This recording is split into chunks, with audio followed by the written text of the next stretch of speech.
أعوذ بالله من الشيطان الرجيم. بسم الله الرحمن الرحيم. السلام عليكم ورحمة الله وبركاته. إن الحمد لله الذي ألف بين قلوبنا فأصبحنا بنعمته إخوانا. ثم الحمد لله الذي أنزل السكينة في قلوب المؤمنين ليزدادوا إيمانا مع إيمانهم. أشهد أن لا إله إلا الله وحده لا شريك له وأشهد أن سيدنا محمدا عبده ورسوله لا نبي ولا رسول بعده. اللهم صل وسلم وبارك على سيدنا محمد وعلى آله وأصحابه أجمعين. أما بعد. Ikhwatal iman, jamaah salat subuh yang dirahmati Allah Subhanahu wa taala. Yang selalu saya suka dari Masjid Al-Muhajirin itu, yang rasanya sulit untuk saya lihat di masjid-masjid yang lain adalah ketika didirikan salat berjamaah. Ciri khasnya itu jamaahnya rapih luar biasa. Jadi lurus rapat begitu mendirikan salat. Suasananya itu rasanya berbeda. Saya kadang berpikir seandainya masjid-masjid di Indonesia ini jamaahnya teredukasi seperti jamaah Muhajirin, karena sholat saja pada waktu sholat Jumat itu, sholat berjamaah itu indah rasanya karena rapi, rapat dan sebagainya. Mungkin itu salah satu bahagian dari upaya jamaah Al-Muhajirin untuk menjalankan sunnah Rasulullah SAW, yaitu meluruskan dan merapatkan sholat. Mudah-mudahan Allah merahmati kita semua, dan ini adalah hal yang patut disyukuri. Jadi ketika ada ustaz, ada dai yang terbalik mengatakan mari kita bersyukur atas nikmat iman dan Islam, ini bukan hal yang menjadi pendahuluan dari ceramah. Karena kita sering mengatakan mari kita bersyukur kepada Allah atas nikmat iman dan Islam. Saking seringnya kalimat itu dibaca pada waktu pembukaan ceramah, kita menganggapnya itu hanya sebagai bagian dari pembukaan. Padahal pemaknaan dibalik kesyukuran terhadap iman dan Islam itu adalah hal yang seharusnya kita renungkan. Berkaitan dengan kesyukuran terhadap iman dan Islam itu, saya teringat ketika sekitar 6 bulan lalu saya melakukan penelitian di pasca sarjana. Dalam penelitian itu saya pergi ke Lakuboti, sebuah kecamatan di tepian Danau Toba, dalam rangka penelitian tesis S2. Di tepian Danau Toba itu saya bertemu dengan pimpinan agama yang diyakini sebagai agama asli orang Batak. Namanya agama Parmalim. Saya bertemu pimpinan kelompok itu, namanya Bapak Raja Monak dari Pos-Pos. Saya diajak melihat rumah ibadahnya. Rumah ibadahnya namanya Balai Masuki atau Balai Pasantian. Bentuknya seperti musola, tapi di ujungnya itu bukan bulan bintang atau simbol-simbol yang lazim kita jumpai di rumah ibadah Islam. Di atapnya itu di ujungnya ada 3 patung ayam, merah, hitam, dan putih. Merah itu untuk pengetahuan, hitam kepemimpinan, putih kesucian. Saya bertanya pada Bapak Raja Monak, apa yang disembah oleh penganut agama Parmalim? Uga Umalim. Kami menyembah Opung Nebata Mulaja di Nabolo. Ibadahnya tiap hari Sabtu, namanya Marari Sabtu, hari Sabat, hari ke-7. Dari Lakuboti, di sana ada sekitar 3 ribuan orang penganut agama Parmalim. Saya pergi lagi ke Pulau Sumba, Nusa Tenggara Timur, masih dalam rangka penelitian. Di Pulau Sumba saya bertemu dengan Ibu Lida Momude. Ibu Lida Momude ini istri dari pimpinan agama Malaku dulunya. Sekarang sudah anaknya, karena suaminya sudah meninggal, turun ke anaknya. Ini kalau di dalam Islam mungkin khalifahnya sudah ganti dari ayah turun ke anak. Pimpinannya sekarang namanya Ratu Lektera. Agamanya Malaku, tempat ibadahnya Kemah Suci. Saya tanya kepada Ibu Lida, apa yang disembah oleh penganut agama Malaku? Saya cari di kepustakaan internet, tidak ada. Mulai yang paling sederhana, misalnya di Wikipedia atau di jurnal-jurnal, tidak ketemu mereka menyembah apa.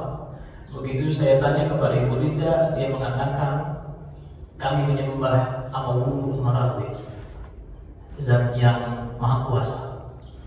Kalau tadi di Lakuboti itu di Tapanuli, Opung Nebata mulai jadi Napoleon, itu zat yang maha pertama mulai jadi.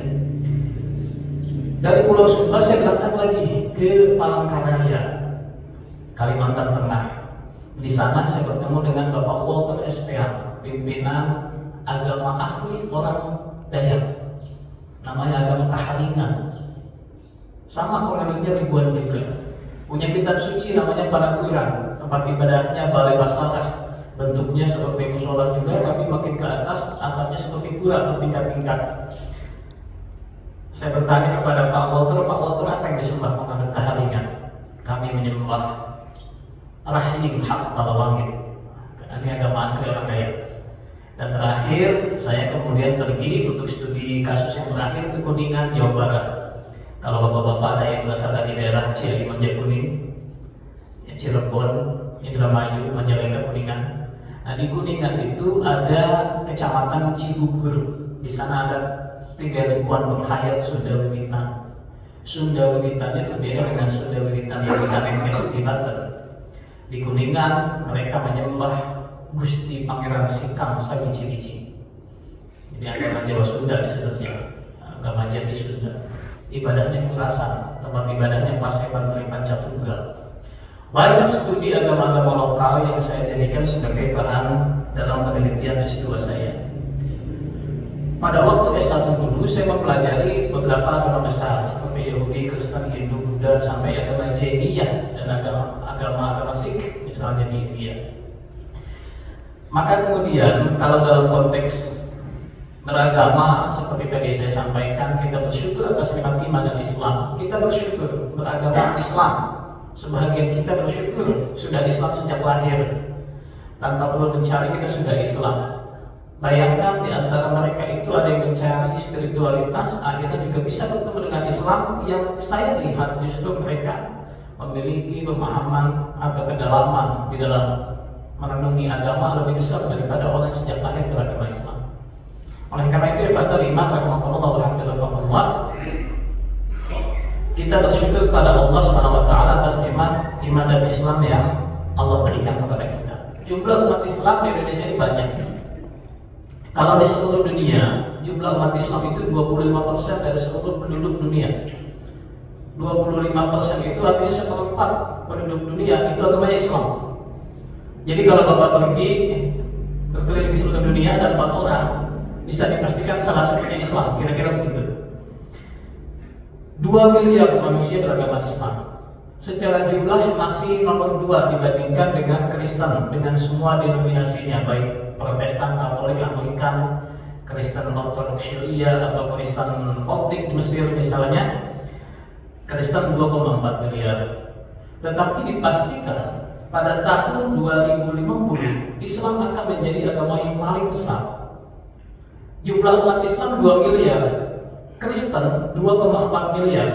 Padahal jarak antara lahirnya agama Kristen pada awal abad Masehi dengan agama Islam yang lahir di abad 7 Masehi itu jauh, tapi bedanya sekarang hanya tinggal 400 juta. Maka tren pertumbuhan umat Islam itu cepat sekali, sehingga para ahli kemudian memprediksi di tahun 2050 nanti, kira-kira 26 tahun lagi, Islam akan menjadi agama yang paling besar dianut oleh manusia di seluruh dunia. Dan pada tahun 2060 diprediksi jumlah umat Islam berjumlah sekitar 3 miliar. Di bawahnya ada Kristen, kemudian Hindu itu sampai sekarang 1,6, Buddha 500 juta, kemudian ada agama Yahudi itu cuma 14 juta Pak, seluruh dunia. Cuma pengaruhnya yang luar biasa. Bayangkan umat Islam yang 2 miliar itu diopok-opok oleh orang Yahudi yang jumlah pengaruhnya hanya 14 juta. Yang ateis 1,2, banyak sekali. Kalau dalam konteks Indonesia, umat Islam 86%. 86,9. Kristen 10%, 7% Protestan, 3% Katolik.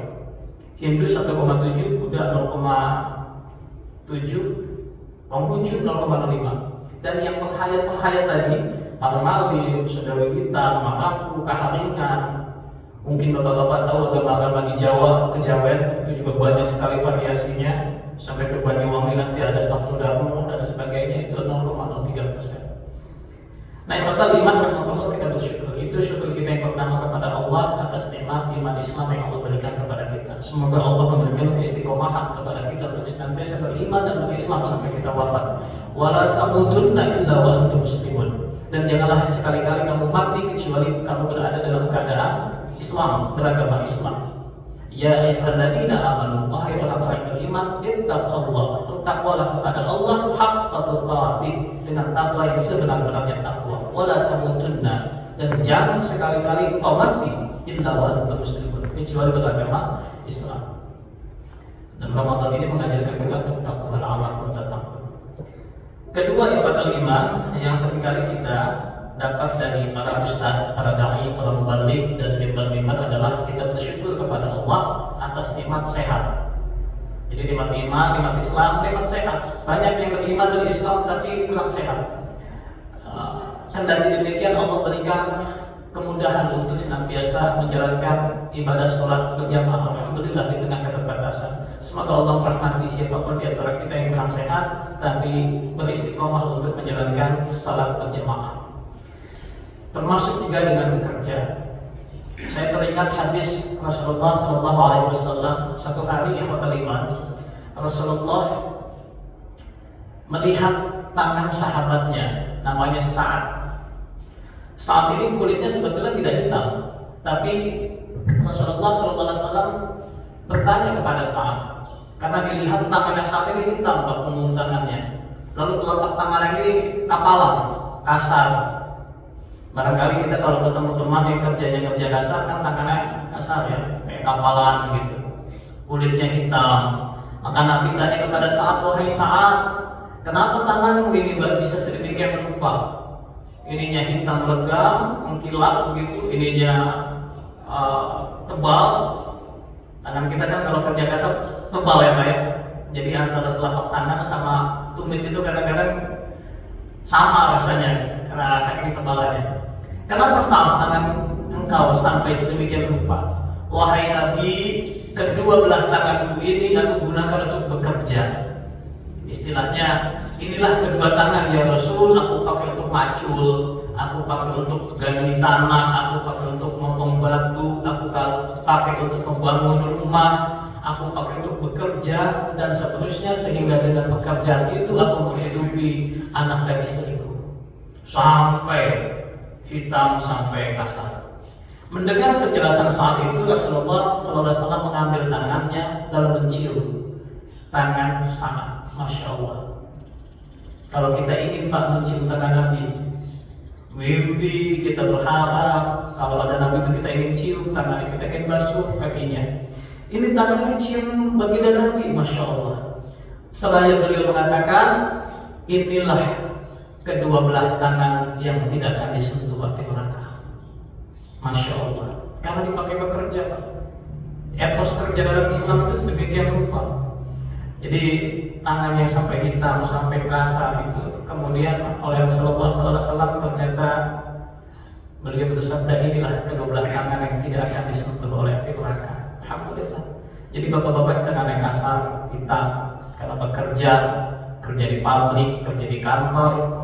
Tangan itu kan simbolik sebetulnya, tapi seluruh badan kita yang kita gunakan untuk bekerja, jemput rezeki, menafkahi anak istri, baik mata kita yang menahan kantuk, baik badan kita yang lelah di bulan puasa semacam ini, kita juga terus bekerja mencari nafkah.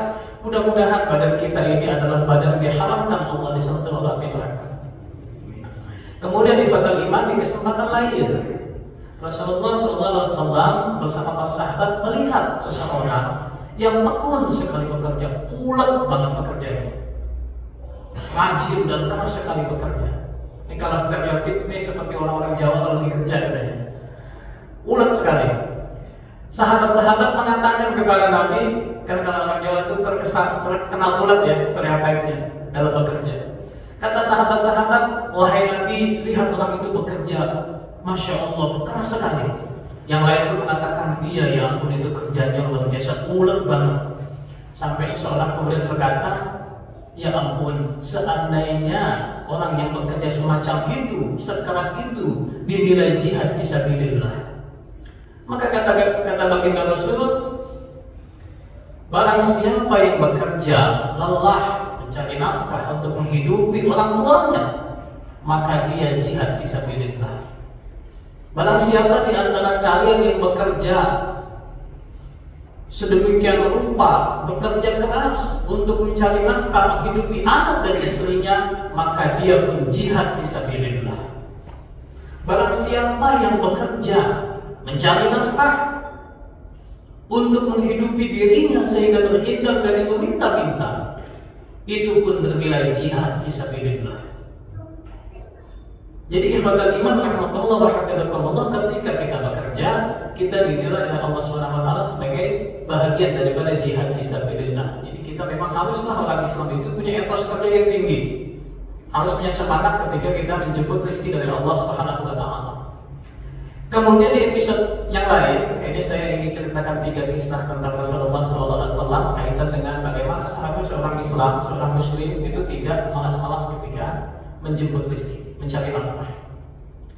Dalam sebuah perjalanan Nabi dengan para sahabat, ini perjalanan kira-kira jauh, anggap saja ini kira-kira bapak-bapak lagi mudik gitu ya, perjalanannya jauh ke Jogja atau Bumen, ke Nganjuk ya Pak. Nganjuk itu bahasa Sundanya nganjuk Pak, jadi tiap tahun nganjuk Pak ya. Tiap tahun nganjuk lagi. Nah, kata liman rahmatullah atau ke Jonggol mungkin ya, mudiknya jauh banget. Di dalam perjalanan itu sahabat istirahat karena perjalanan cukup jauh. Ketika beristirahat, seorang sahabat inisiatif, aku akan memotong domba untuk kita makan. Yang lain mengatakan, oh kalau begitu aku yang akan mengulitinya. Oh kalau begitu aku akan motong-motong tulangnya. Oh kalau begitu biar aku yang nanti motong-motong dagingnya. Yang lain mengatakan, oh kalau begitu biar aku yang nyuci jeroannya. Jadi tiap orang kemudian mengambil perannya masing-masing, tidak ada yang menganggur.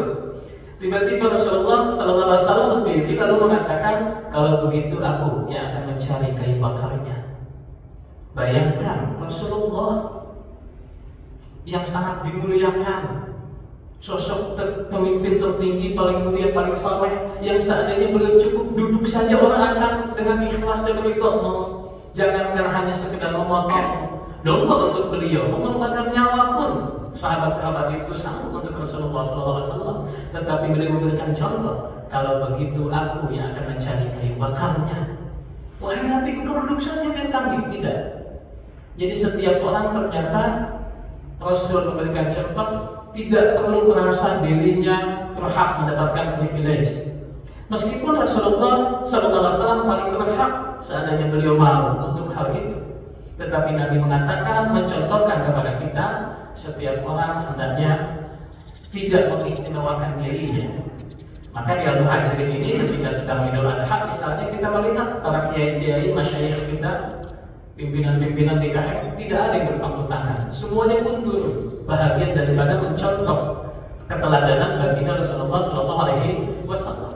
Lagi goro, lagi kerja bakti, bersih-bersih, semua mengambil peran semampu yang mereka lakukan dengan peran-peran, tetapi yang pasti tidak ada yang mengganggu, tidak ada yang duduk pangku tangan. Maka ikhwatal iman, kalau kita menginsafkan diri, seandainya kita merasa diri kita dapat privilege untuk diperlakukan berbeda oleh masyarakat, oleh umat, Nabi mencontohkan tak perlu kita meminta privilege. Semakin kita menunjukkan kesederhanaan, justru semakin mulia kita di sisi Allah SWT, yang pada akhirnya mulia pula di sisi mata manusia, meskipun kita tidak mencari kemuliaan di sisi manusia. Nah, 3 riwayat tadi, ketika Nabi mengambil inisiatif mengambil kayu bakar, ketika Nabi menerapkan kedua belah tangan saat, ketika Nabi kemudian juga mengatakan yang bekerja itu jihad fisabilillah, ini tidak dibedakan baik di dalam bulan Ramadan maupun di luar bulan suci Ramadan. Jadi sama saja, perang Badar itu dilaksanakan di bulan Ramadan, dan jarak dari Madinah ke Badar itu kabarnya 1,5 jam naik kuda, itu jauh dan pegel, padahal bulan suci Ramadan. Jadi etos kerja orang Islam itu tidak boleh kendor, tidak boleh turun hanya karena kita sedang berpuasa di bulan suci Ramadan. Jangan jadikan bulan Ramadan ini sebagai legitimasi untuk bermalas-malas. Biasa kerja, tiduran sebentar misalnya. Kalau bulan suci Ramadan tidurannya juga lebih banyak dengan alasan sedang puasa. Itu citra puasa itu kemudian jadi legitimasi untuk orang yang malas-malas. Padahal di dalam riwayat dalam sejarah peradaban Islam, peperangan juga cukup banyak yang dilaksanakan di bulan suci Ramadan. Jadi kita tidak perlu mencari legitimasi bahwa kita sedang berpuasa, kemudian kita boleh untuk leyeh-leyeh, bermalas-malasan. Etos kerja dalam Islam adalah jihad fisabilillah yang tidak dibedakan baik di luar bulan suci Ramadan maupun di dalam bulan suci Ramadan. Demikian ikhwatul iman, rahimakumullah wa hafizakumullah. Mudah-mudahan kita termasuk di antara hamba-hamba Allah yang mensyukuri nikmat iman dan Islam dan diberikan petunjuk oleh Allah sehingga kita tetap dalam keadaan iman dan Islam sampai kita wafat kelak, diberikan husnul khatimah. Kemudian kita berharap kepada Allah diberikan kesehatan jiwa dan raga kita untuk kemudian terus-menerus panjang kita hidup, kita mencari nafkah di dunia untuk mendapatkan kebahagiaan di akhirat. Sebagaimana Sayyidina Umar mengatakan, aku heran kepada orang yang tidak mencari dunia, tidak pula mencari akhirat. Kerja malas, ibadah juga malas. Apa yang dia inginkan? Itu Umar itu heran kalau orang nyari akhirat enggak, nyari dunia juga. Waalaikumsalam hadanallah wa iyyakum ajma'in billahi fi sabilil haqq wa tastabiqul khairat. Allahumma waffiq ila al-khairat. Wassalamualaikum warahmatullahi wabarakatuh.